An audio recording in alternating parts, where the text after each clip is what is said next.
you have noticed probably when visiting speakers come, they sort of like to break the ice by, something humorous, some joke that, or maybe it's some story about something that happened when they were on the farm in Jackson County or something, I don't have any of those stories.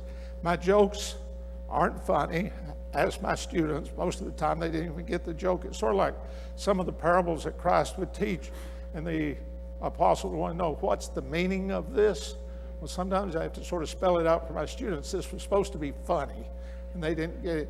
I don't have any stories about the farm life in Vanderbilt that would probably appeal to you, but maybe I have got something that would get your attention. In my hand, I have a $100 bill. You say, is it real? Sure, it's real. I made it today. It's real. Now, this is if. That means it's not going to happen. But if it were to happen, it would go something like this. We'll have a contest.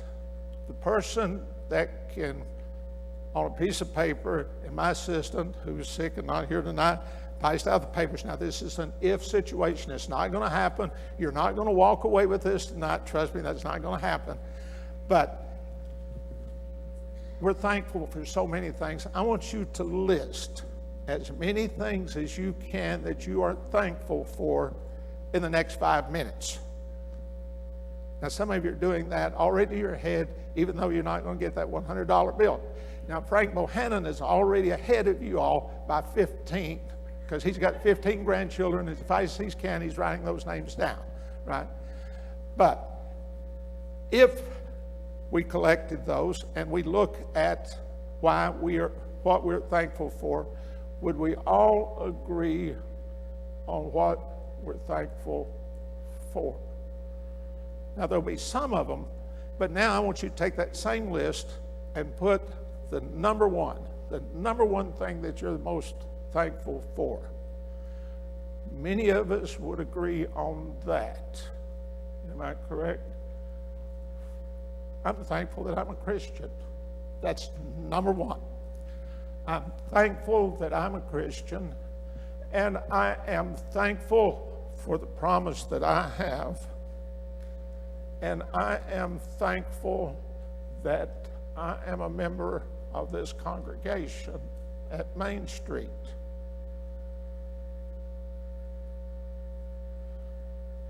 I'm tearing up, and my wife's not even here. She says, now, if you do this, I'm going to cry. And she's not here to cry. She's sick, not here. But anyway, I'm thankful that I went to Freed Hardeman, that I went to Harding, and that I met this lovely woman who's not here tonight because she's sick. I'm thankful after 2 years of dating, I finally asked her to marry me. I'm thankful for that. If I had it to do over again, and if she was sitting right there, I'd really embarrass her. I'd say, honey, if I had to do over again, I wouldn't have waited 2 years. I'd have done it the first year. Oh, by the way, you all are welcome to do amens if you want to. I usually get more amens in my history class than Alan you get here. Amen. Thank you. I appreciate that. Now, saying amen to a preacher is like saying sick 'em to a dog, right? That really gets it going then. Right? But anyway, after 2 years, I finally asked her. I am thankful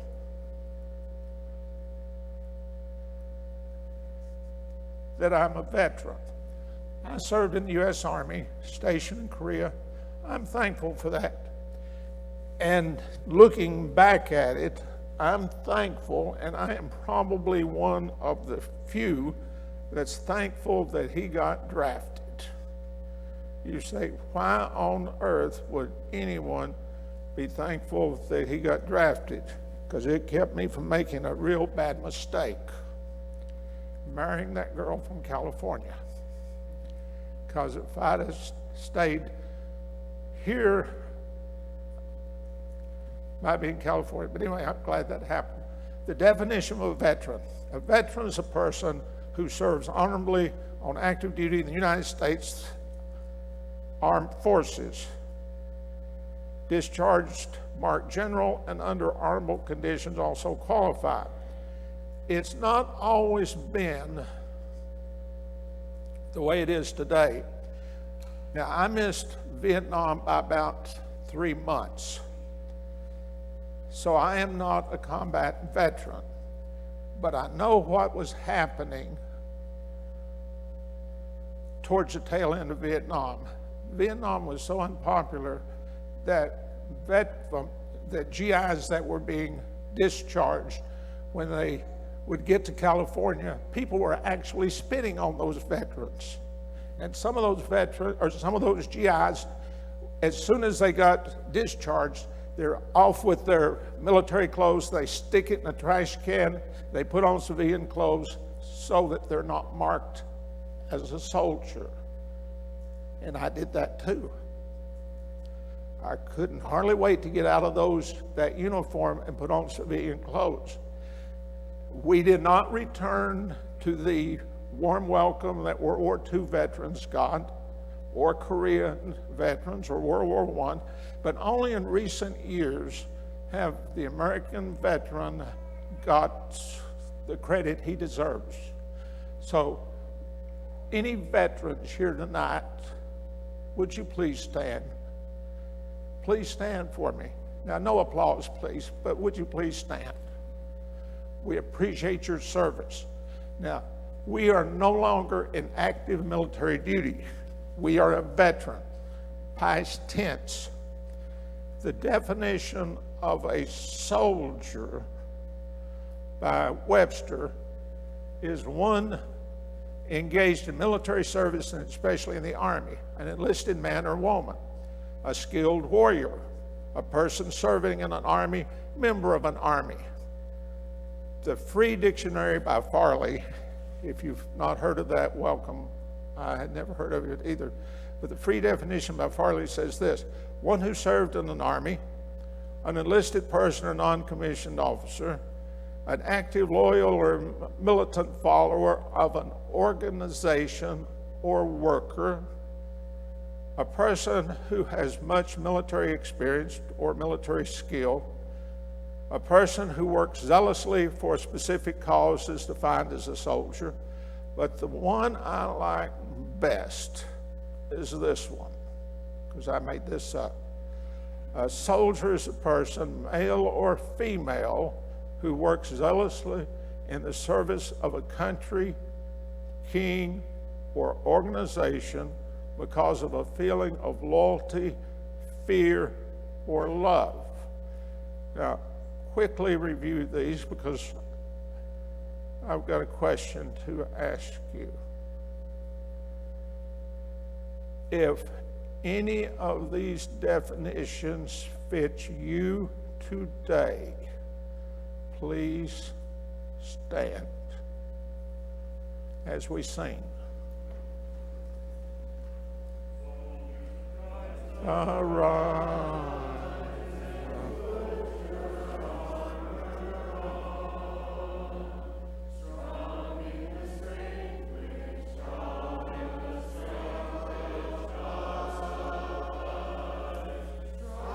In the strength which God supplies through His beloved Son, in the Lord of hosts, in His mighty power, in the strength of Jesus.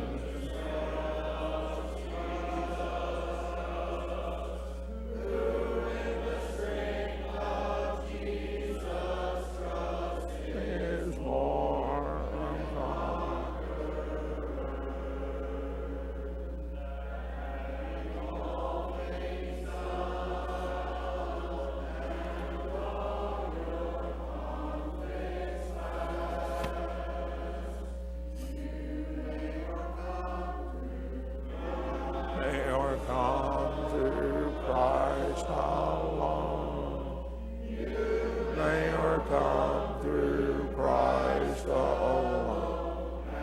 standing tower and lions. Thank you. You may be seated. The New Testament contains over 175 names. Now, I do not remember where I got this information. I should have written it down.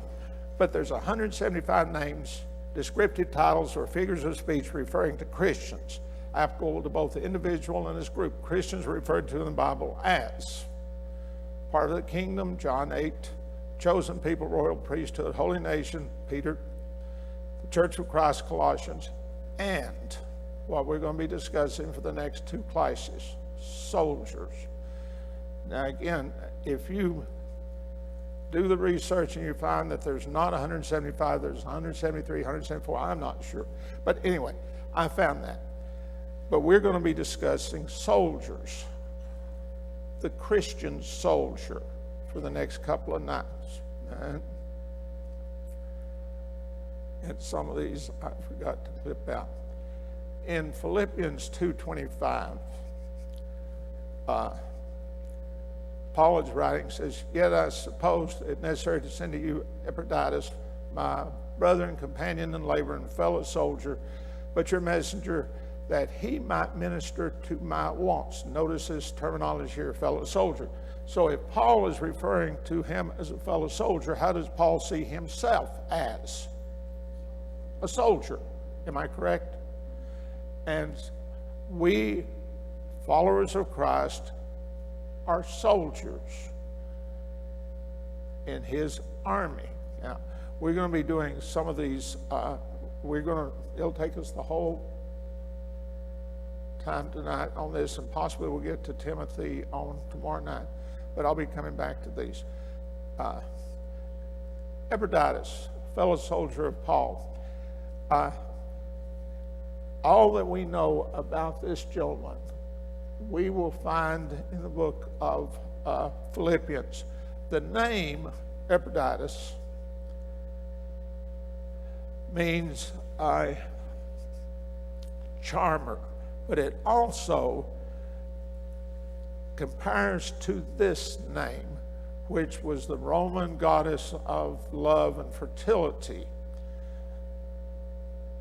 It's found only in the book of Philippians. And Paul, on his second missionary journey, was called to go to, now this is my first time with this, and so it's almost like finding that mouse on my screen sometime. Which, am I supposed to hold this? Is that Philippi right there? If y'all are familiar with the map of Europe, this is, of course, today Greece, but that's where you consider Greece or Europe to start right there. On his second missionary journey, Paul journeys to Philippi, and you can find this in Acts, and from this point, I'm sorry, I did not put it on the screen, so you'll have to use your Bible from this point on. In Acts, the 16th chapter, if you remember, without turning to it, in Acts, the 15th chapter, Paul meets a lady there at Philippi named Lydia, the seller of purple.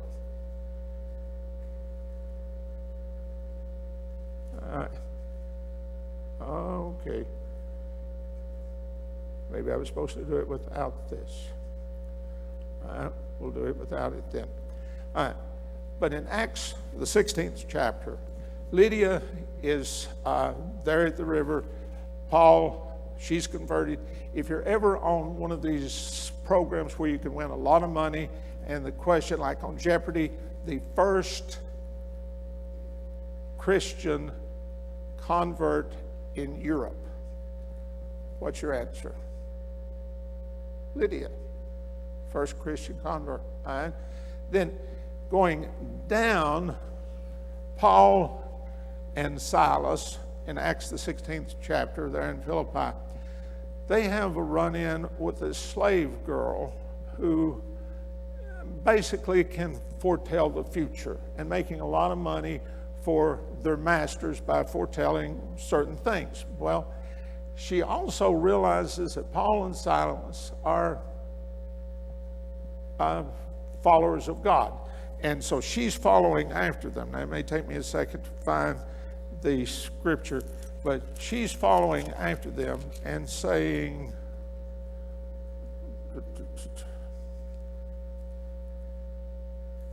if somebody's got it before I've got it.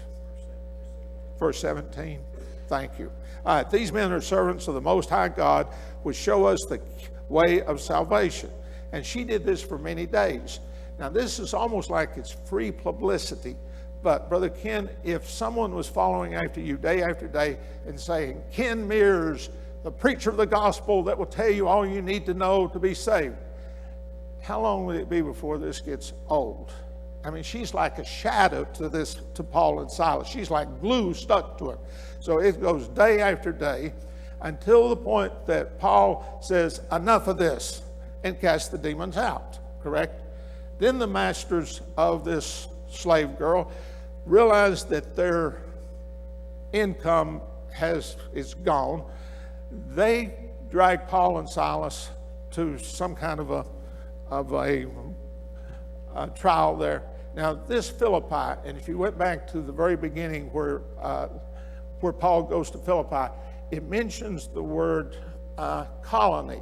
Philippi is sort of a Roman colony. It's a Roman city, and many ex-servicemen, after they'd retired from the military, the Roman army, they went to Philippi to live. It was sort of a retirement place. Well, Paul and Silas, drugged before the magistrates, the Jewish people, now Lydia is Jewish, most of the people probably there are Roman or Greek there in Philippi. They're drugged before this magistrate. They're really not much of a charge other than they're stirring up the people, and they are Jews. So Paul and Silas are beaten with rods without a trial. Now, I'm not sure why Paul didn't pull out his trump card then. Paul has got a trump card. I'm not talking about Donald Trump. Paul has got an ace, and that ace, that trump card is what? I'm a Roman, and you can't beat me without what? A trial. But I don't know, that really, if somebody understands why, I do not understand. Paul didn't pull out the trump card, and they're beaten with many stripes and then thrown into the prison. But not just in the common prison, they're thrown where? Maximum security. I mean, you can call it whatever, but that's what it is. They're thrown way back because they don't want these two guys to get out, What does the future hold for Paul and Silas? We don't know. We really don't know what the future holds. Are they finished with the punishment, or is there more in store tomorrow for them? Of course, we'll never know until. But Paul and Silas there in the prison are singing and praying until midnight, and then there's an earthquake. There's a lot of things that I'd like to know, like what magnitude was this earthquake? Is it magnitude 2, 3? What was the magnitude? The magnitude, it's so strong that stop right here for a minute. Tomorrow night, since the children are not in here, would y'all humor me by moving closer up? Now, I know you couldn't tonight, but if you could. Now, Lana, since she did not ride with me tonight, her being sick, she did not give me those advices that she usually gives me before I make, like, remember, this is not a history class. They're not your students. You cannot tell them this, this, and this. But anyway, if you would, please, I appreciate that. Now, back to the story.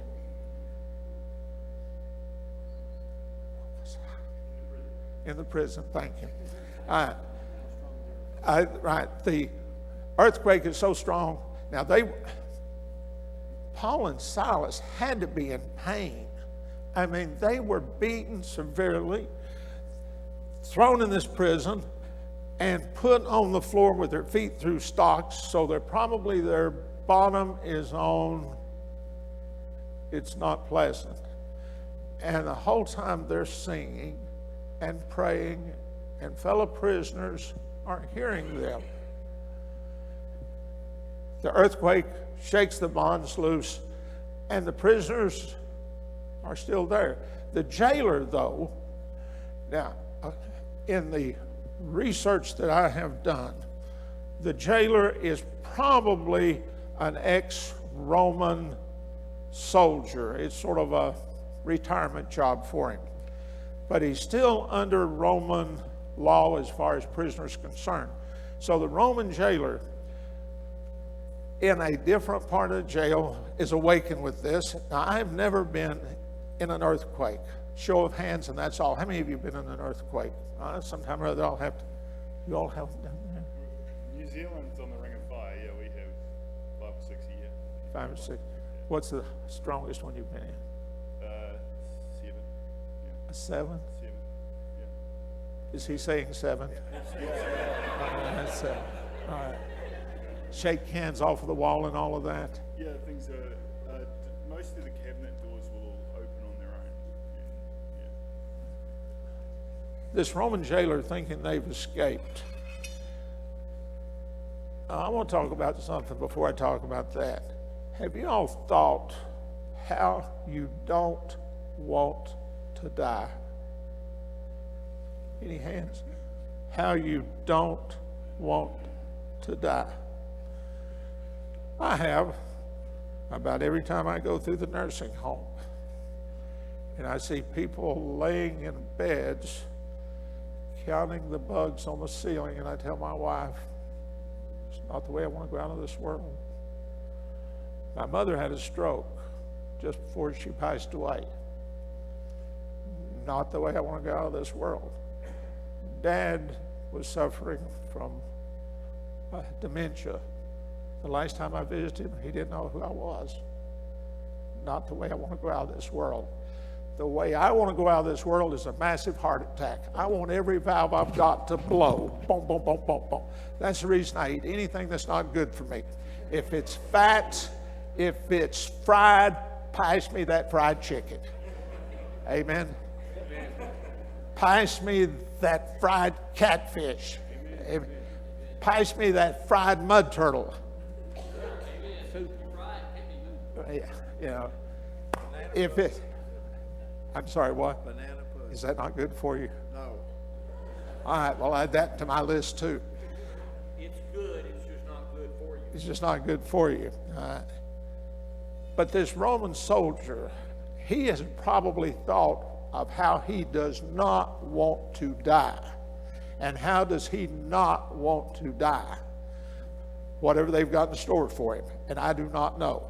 So I went to the internet, the knowledge of all, and I typed in, how did they kill Roman jailers who let prisoners escaped?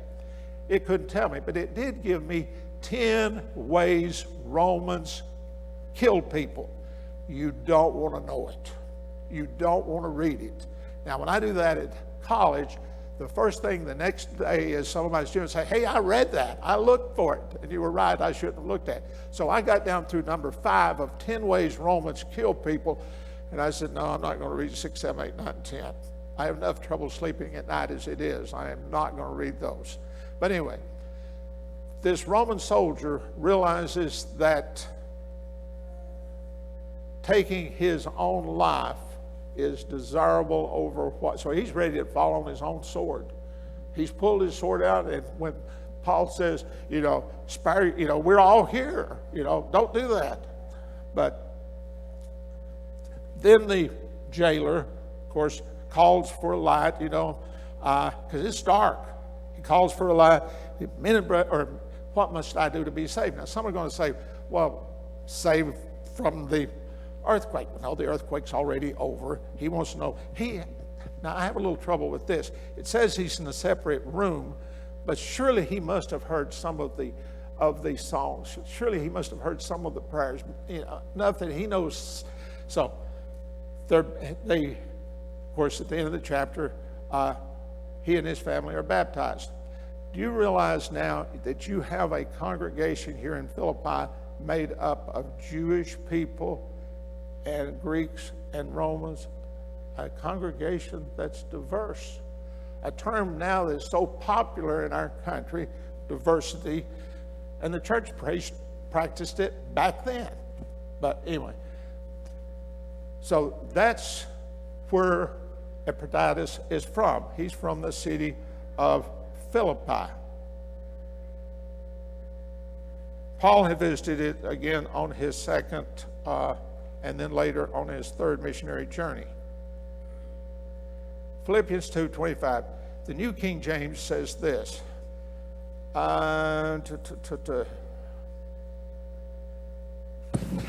Fellow soldier, that's why I'm looking for it. It also mentions, first, my brethren. Epaphroditus, my brother.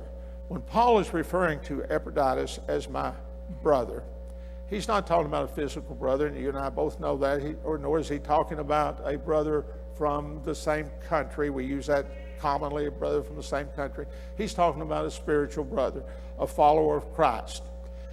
The second thing that now he's sending Epaphroditus back to Philippi, and so he is telling the church there at Epaphroditus, he's more than just my brother, he's a fellow worker. Now, Wayne Jackson, when I was reading his commentary about this, he says there's a progression here. Now, you may or may not agree with this progression. He says, not everyone that's a brother is a worker. And we have all seen this too many times. Wayne Jackson also says that not all that are brethren and workers are necessarily soldiers, in that they do not, but I have a little trouble with this. He said they're not militant. I'm not sure the militancy that we should be involved in. But anyway, Wayne Jackson says there's a progression here. That Paul says he's a fellow soldier. And again, we've said that this means that Paul considers himself to be a soldier himself. Not only is he a soldier, he was the messenger that we know the church in Philippi has sent aid to Paul. We'll look at that in a couple of minutes. It may be tomorrow night. The word messenger, I am not a Greek scholar, but, and I have trouble with this thing too. It's transliterated. We get the word apostle, but it does not mean that Epaphroditus was an apostle in that sense. Instead, the word is used in a broader sense for one that bears a message. And he is that messenger that was bringing the assistance to Paul, who's in prison there in Rome. In Philippians 4, this is the New King James Version here. Talking about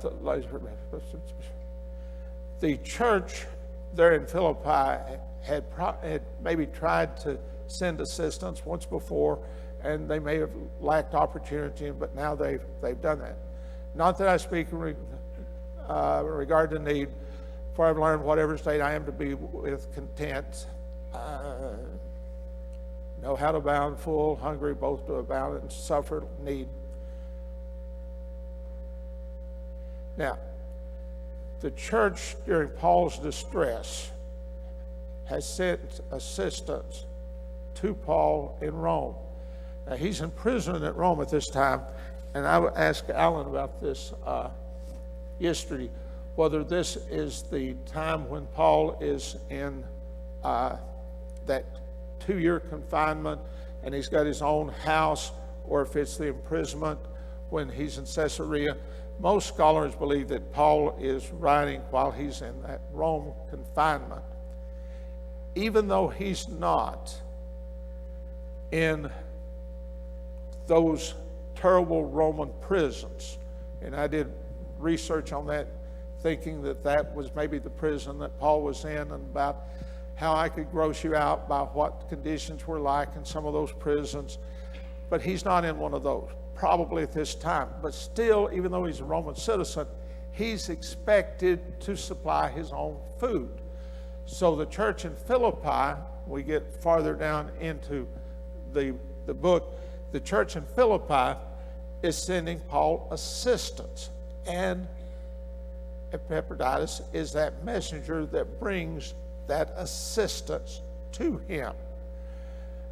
Not that I seek the gift, but I seek the fruits that abound to your account. Indeed, I have all and abound. I am full, have received from Epaphroditus the things which you have sent, a sweet smelling aroma, an acceptable sacrifice, well-pleasing to God. And my God supplies all the needs according to the riches of the glory of Christ Jesus.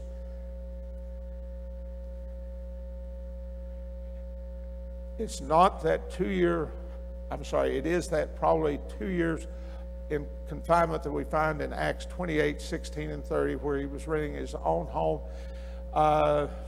He still has a Roman guard with him. The mission, look at this as a soldier. Soldiers are sent on missions. And Epaphroditus is sent on a mission to take this gift to Paul.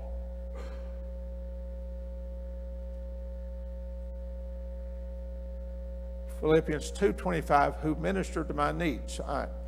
Barclay's commentary about this word, ministered to my needs. And now this is William Barclay. He says he uses, the use for the minister is this word. In secular Greek, this is a magnificent word. In the ancient days in the Greek cities, there were men who, because of their love for the city, so much that at their own expense undertook certain great civic duties.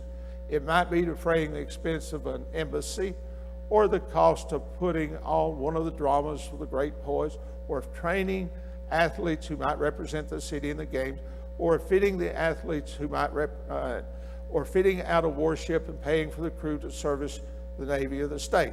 These men were the supreme benefactors of the states and were known by this. So what Barclay is saying here is that Epaphroditus is compared to one of those people. It would be like someone in our country who gives so much money that a hospital in Nashville, Vanderbilt, is named after him, or a college is named after him. It's not that Epaphroditus has this kind of money, but he's the one that brings it, that does so much in ministering to Paul, that Barclay puts him in this category. He's elevated to him to this status as one that should be worthy of note.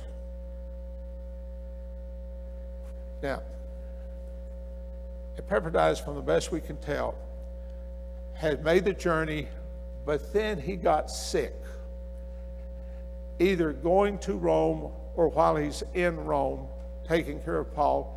He is so sick, but the word gets back to Philippi, and then it gets back to Epaphroditus that they know you have been sick.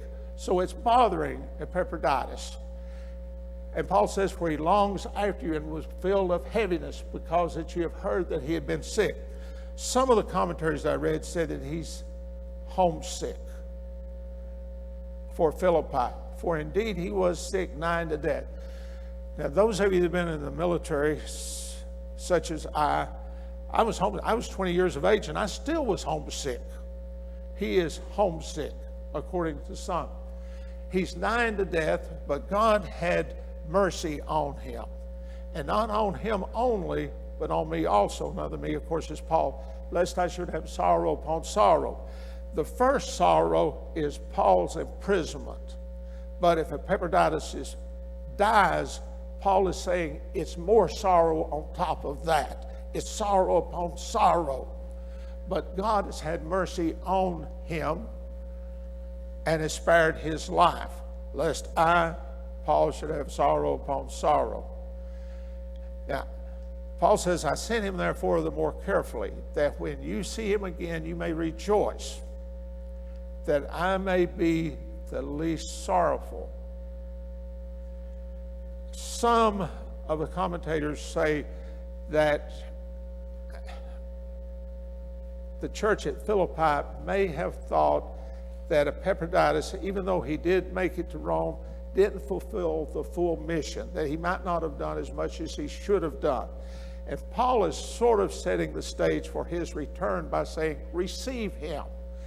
Almost like a hero's welcome, not necessarily having banners and parades, but receive him and hold him in reputation, because he's done so much for Paul while he's been there in Rome.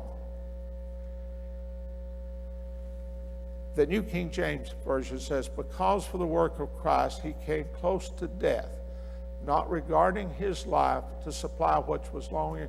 The NIV, what we're looking at here is the risking of his life and how that it's different. The New King James says not regarding his life. The NIV says he risked his life. The American Standard Version says he came nigh unto death, hazarding his life to supply that which was lacking in my service.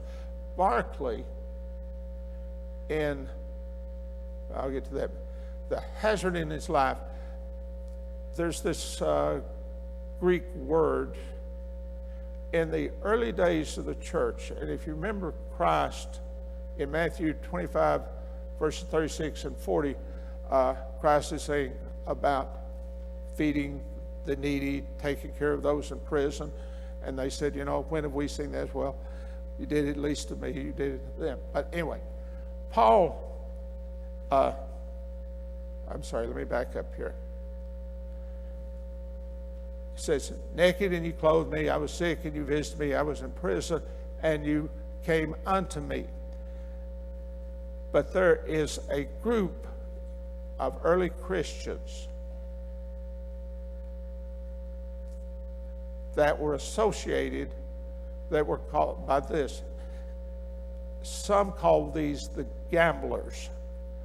Barclay in his commentary called Epaphroditus one of these gamblers, because these people would go into the prisons and minister to those people in prisons, but in doing so they were risking their life. Now, I don't remember the exact terminology that was used, but this term is almost like casting the dice out. They're making it, they're putting their life on the line. It's that last throw. And he's saying, or at least Barclay is saying, William Barclay is saying, that's what Epaphroditus did. He traveled 700 miles to get to Rome, taking money with him. And you got to remember that the time period where you have robbers and all of those, even though he could have made it, it'd be too much trouble to get the map back up. He could have done it by sea, pretty much maybe, but still then, he's risking his life. He's gambling with his life, is what he's saying here. And not only that, when he gets to Rome and in the prisons are not a place of sanitary conditions. Even the best prisons, and no Roman prison was.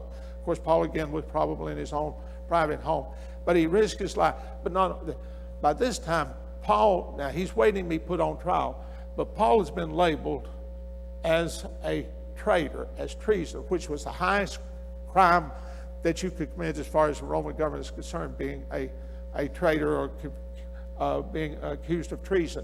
Just the association with Paul might be hazardous to your health.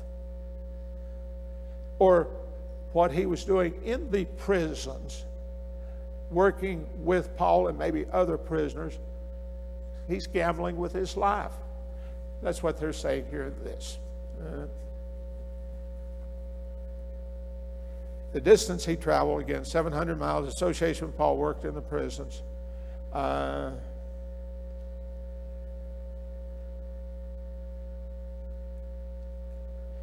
Now this is getting into Timothy, and I want to wait until tomorrow night to talk about Timothy, the soldier.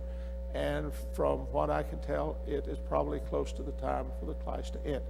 Does anyone have a comment to make? I'll bring this microphone right to you so that you can speak into the microphone. Anyone have a question?